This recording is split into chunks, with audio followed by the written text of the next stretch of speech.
Hello, dreamers. Perla here. As always, thank you for your love and support. Thank you for liking, sharing, subscribing to the channel. And if you haven't done so, go ahead and do so. We would love to have you. So we have Aries. Aries, this week is about facing your desires, speaking your desires and your wants into the world. There's something here where you've been hiding like your true desires. You've been hiding your true wants, even from yourself, because somewhere along the line, wanting something or wanting more became demonized for whatever the reason, right? Whether this was religious or spiritually or whatever it was. And you're finally understanding or in this space in your spiritual journey where when you allow yourself to imagine or to envision your desires and your wants, you tend to manifest them a lot quicker than when you try to like silence yourself or like suppress yourself. There's here this energy where in relationships, and this goes both like platonic and romantic relationships, you tend to lower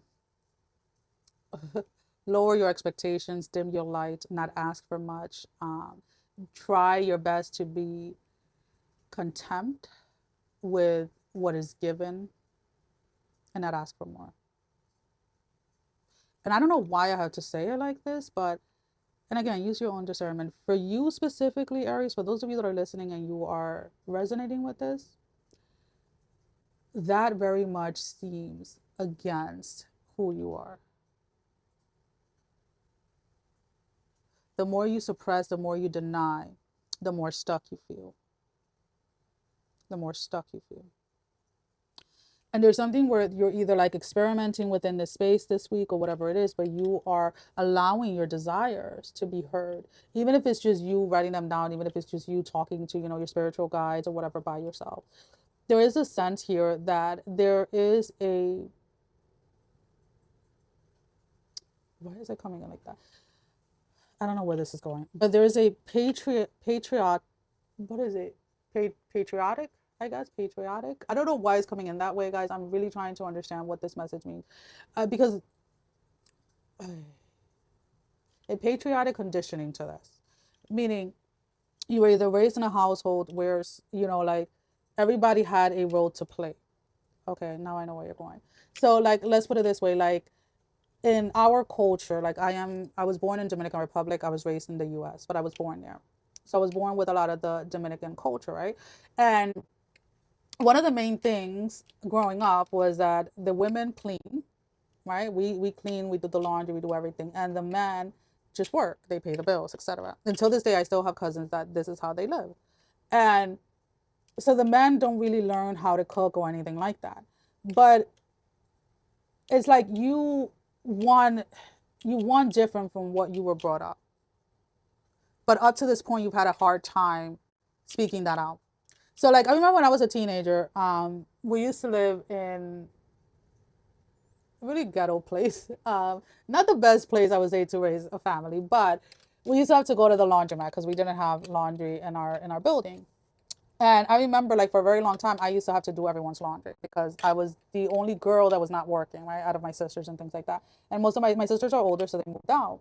So I used to do, like, my parents' laundry and my laundry because I was a girl. And my brother didn't have to because he was a boy. So I remember one day I was talking to my dad, and I was like, you know what? It's really unfair that I have to do everyone's laundry. Like, it's laundry. It's not, like, there's no sex assigned to this.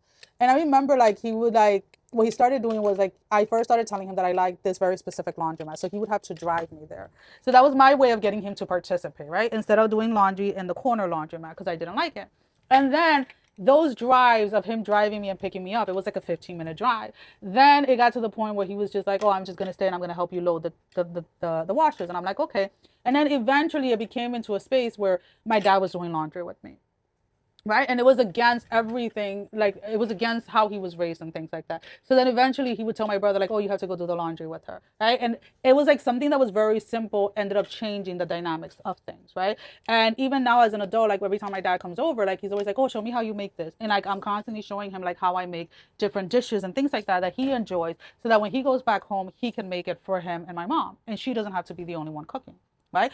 But if you had told my dad that like 40 years ago, 50 years ago, he would have been like, nah, there's no way I'm going to be doing that. There's no way I'm going to be cooking. You know what I mean?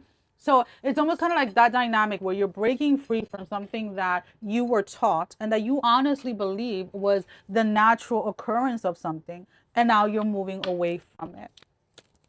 It is coming through the space of desire and wanting. That's like the only way that I can express it.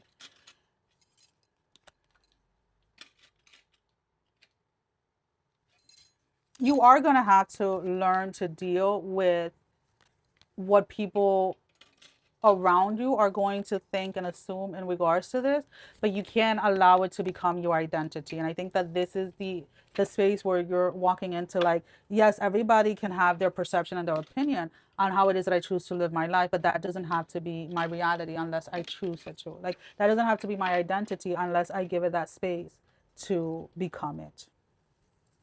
Okay, let's go ahead and let's pull out an oracle card for your closing message.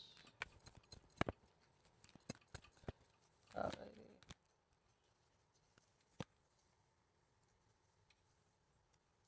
The Heart Guardian. Love and let yourself be loved.